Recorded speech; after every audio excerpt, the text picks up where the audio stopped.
Hello and hi, and welcome back to Chekhov's Alleyway, and to part 2 of Writing Religions. Last time we talked about real-world history and archaeology, the origins of religion, burials and worship, as well as common forms of religious practices such as therianthropes, sacrifices, cannibalism, and Venus figures. And now I hope you're ready, because today we're talking about the actual process of writing religions, and how I personally like to write my own religious structures. And so without further ado, let's get started with some real-world classifications and the making of a religion.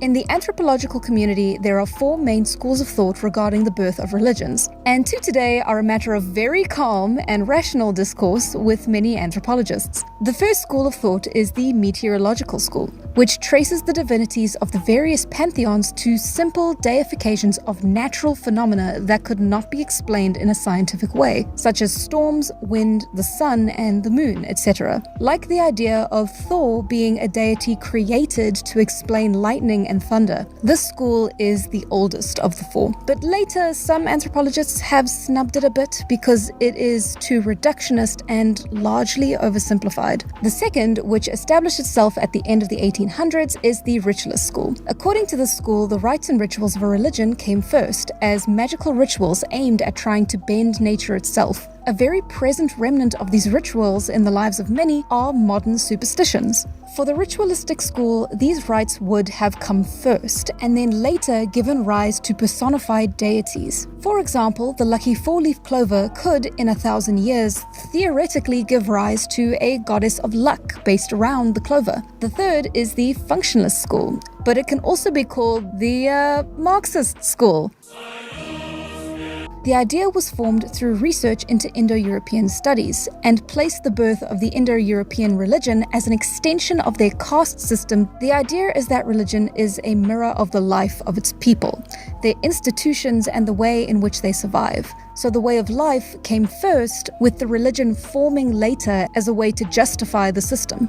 The last school is the most complex. The structuralist or Jungian school proposes that religion forms from man's unconscious. This school places emphasis on the similarities between the various mythologies to create the idea that the human experience forms major portions of any religion, focusing on the dualistic opposition present in practically all religions and the fundamental structure of our brain that we all use to order our reality.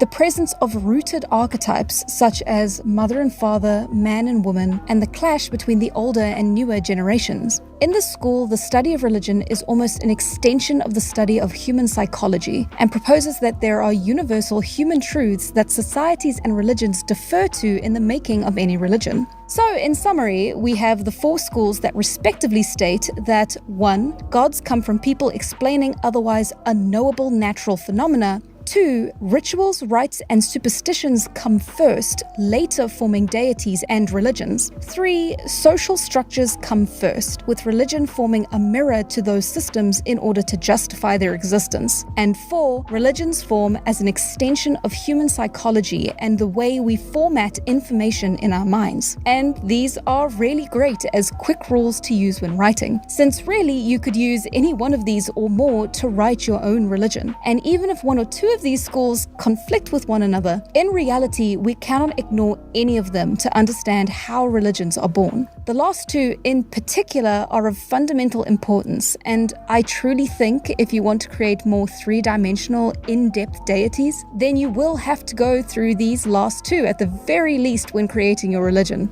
But with those important points having been made about how we classify the formation of real-world religions, it's actually really difficult to write a religion that feels sufficiently steeped in the culture and daily life of the people who follow it, no matter which of the 4 schools you use to approach it.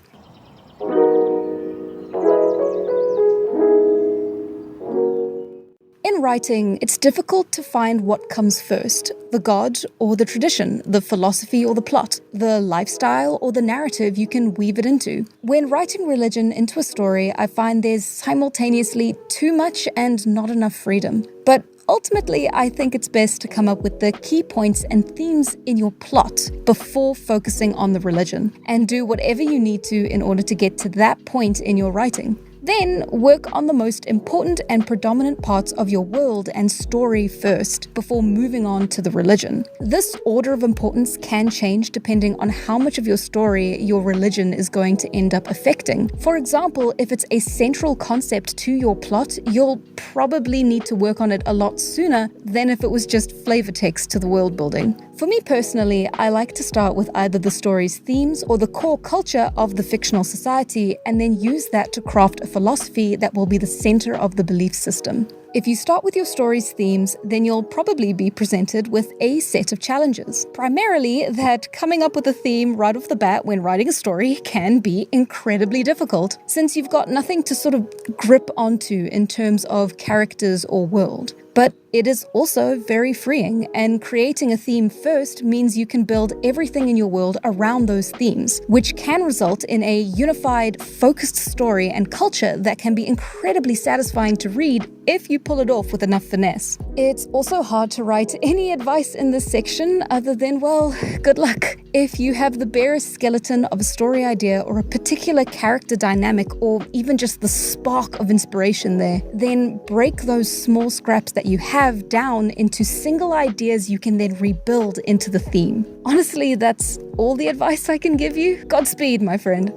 On the other hand, if you start with a culture, then your next move to finding a cultural philosophy is already half done. You just have to do almost exactly the same thing by breaking down that culture into a few core points before rebuilding those ideas into a singular philosophy the religion can then be built around. What you need to do is pinpoint what some of the most universal important things in your culture's daily life or societal structure are. Do the people in your fictional society live on farming? Are they a strict caste system ruled by an aristocratic force? Is it a wild land of disconnected tribes and clans? Are men and women seen as equal, or is one viewed as superior or lesser? Find those aspects of the world that make it unique and break that down into a core concept. For example, if trade is how your culture makes their living, traveling across long distances without much access to civilization in between their trade points, you can break that concept down. The key points here are travel, trade, and communication. And your job is to turn those key points into themes. With points like those, and utilizing the good old Marxist school of religion building, your gods can then revolve around travel, guidance, wealth, and/or charisma. They could be characterized as traveling tricksters with silver tongues that earn them back gold. They could be small gods that walk with them, an invisible comfort on the long, lonely roads. Or massive, all-seeing guides that pull their followers along through strings of fate. The possibilities are truly endless, as long as you pull it all back together with your key points and turn them into overarching motifs and themes that occur in your gods. Ultimately, when looking at religion through the lens of writing a story, and if you're unsure of how to frame your religion within the context of your world, the best advice I can give is to make the religion an extension of the plot. And I think whether you start with those themes or work your way there, then most of the hard work's already been done. And the religion will feel like a part of your world rather than a vestigial attachment. So, as an example, let me just talk briefly about my own story, Immortal, and how I built the hunter and wild god that play very important roles within the plot.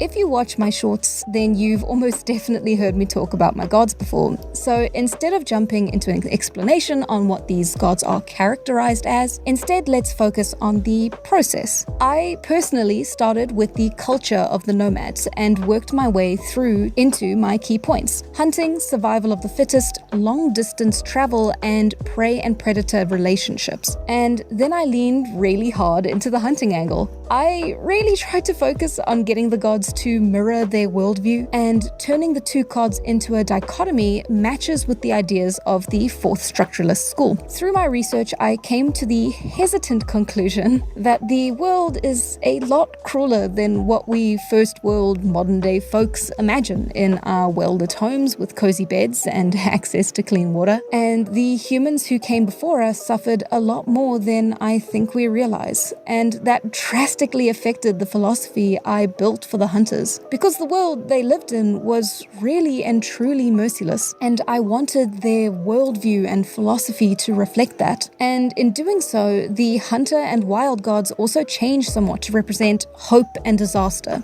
The hunter represents success, achievement, well-being, plenty, and ultimately guidance as well. He is the promise of a better tomorrow, that it will be all right in the end. He is a manifestation of the people's hope. But at the same time, he is just as merciless as the wild god. Fighting and conflict will always be a part of life, and the hunter god represents victory against your foes as much as he promises victory in a hunt. Because I stuck to the idea of a dichotomy and didn't want to add more than two gods, it kind of resulted in the hunter god becoming a very one-size-fits-all god. And so his characterization branched out from hunting into more of an all things good kind of deity, which meant that the wild god had to become an all things bad god. But his original inspiration was in the Venus figurines, since I liked the idea of the nomads carrying around a symbolic statuette representing their main god, a focus object to center their campsites and physical offerings around. And it was only after I started looking into constellations and guiding stars that I decided to anchor the hunter god to his constellation. And when I did that, I went back to his hunter characterization and kind of worked backwards to figure out how the two could coexist as the same deity. So I amped up the theme of guidance in his characterization. It wasn't too difficult since, like I said before, he is a one-size-fits-all god. But I'll admit it's a little bit of a weird theme shift from his pure hunter-based ideology. But I'll touch on that again in a bit. The wild god was fun, and if you couldn't already tell, the basic starting premise of their characterization was just bad and eldritch.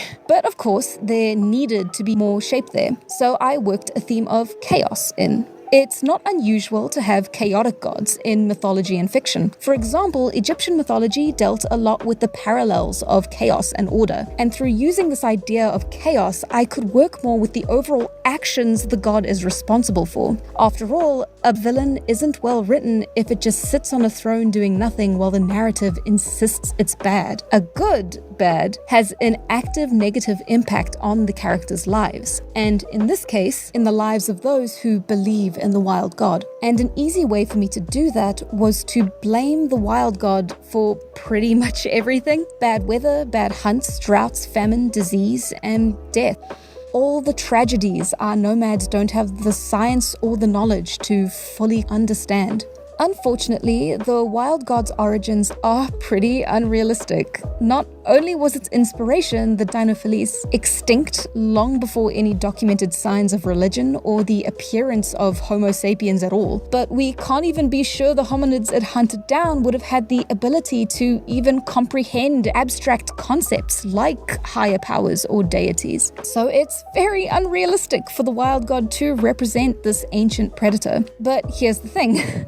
I worked it into the story without really thinking about it until I was kind of too attached to the idea to let it go. So I worked on it a bit and tried my best to move away from the original idea. And how I did that was by branching out the design to represent felines as a whole. Wildcats are famous predators across the world, and by extending the more modern interpretation of it to just be wildcat rather than specifically the Dinophiles, then I was able to move away from its shaky origin and leave it more shrouded in mystery and generalization, which is much more fitting for not only a religious deity, but also a mysterious character within the plot itself. We aren't supposed to know exactly how old the wild god is, or even what it's capable of, because that mystery, that fear of the unknown is integral to its characterization, which is what I worked off of when I started playing with the idea of creating something inherently eldritch. And that's the two gods. A little scattered, a little malformed here and there in their characterization, yes. The hunter god in particular is kind of warped thematically in both its methods of worship and its origin. But if you'll allow me to pretend that it wasn't pure incompetence that caused it, I would like to say that one of the things about religion is that it is messy. Religions are old and formed from thousands of little threads and practices and traditions that all mesh together into an extension of a culture's experience. They're supposed to be messy. In fact, I would be willing to argue that if your religion is too clean, too perfect, too polished and refined and orderly, that's when it becomes more removed from real life.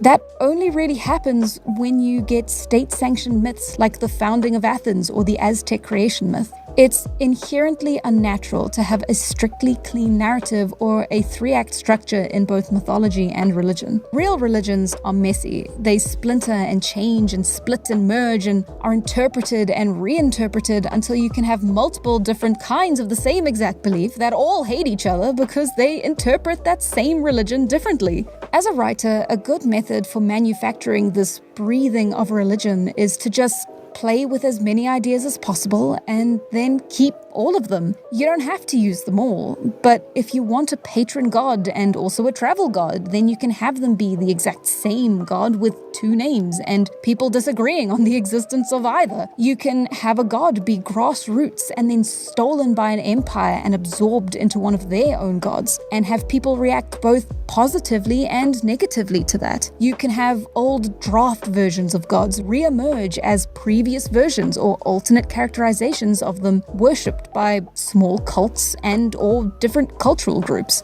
The beauty of writing is that it's entirely up to you. Your religion can be messy and confused, and it can also be neat and structured and end with a status quo, but always motivated. If your religion is too clean, there can be a reason for that. And if it's too messy, then there should be a reason for that too. It's fiction. You can do whatever the hell you want. Just motivate it. That's the important part. Or maybe I'm just making excuses for my own messy gods. It's a flip a coin kind of thing.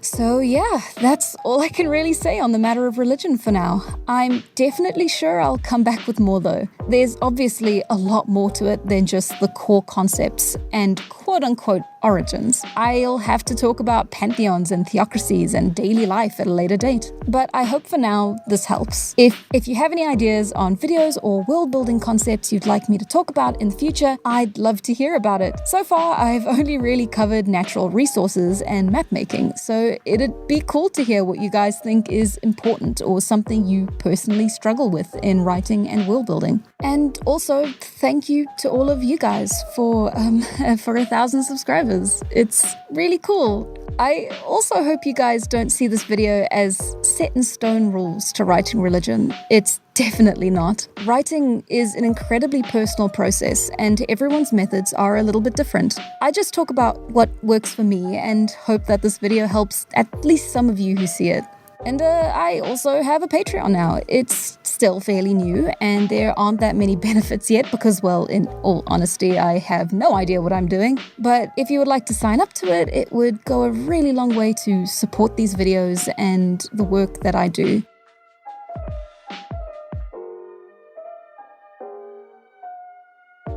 And that's everything. So for now, thank you all for watching, and I'll leave you with one last little thing.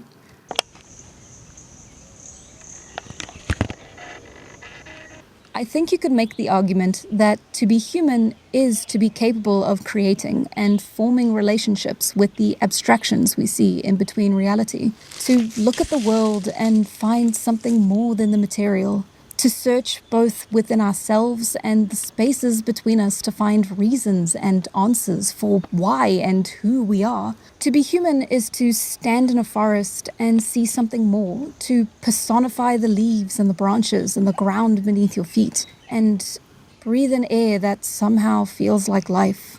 To feel something imperceptible and more at the edge of your mind. To exist is something truly indescribable that still must be described. To be human is to look at something as simple and mundane as the sky and yet still be utterly dwarfed by its very existence. We are all inconsequential and small, unnoticeable and yet so central to the experience of existence. And we all feel it. We all experience it. We all know what it feels like to be human, but I don't think any of us could truly ever put it into words. And for me at least, I feel that to find something to believe in is our way of trying to find those words.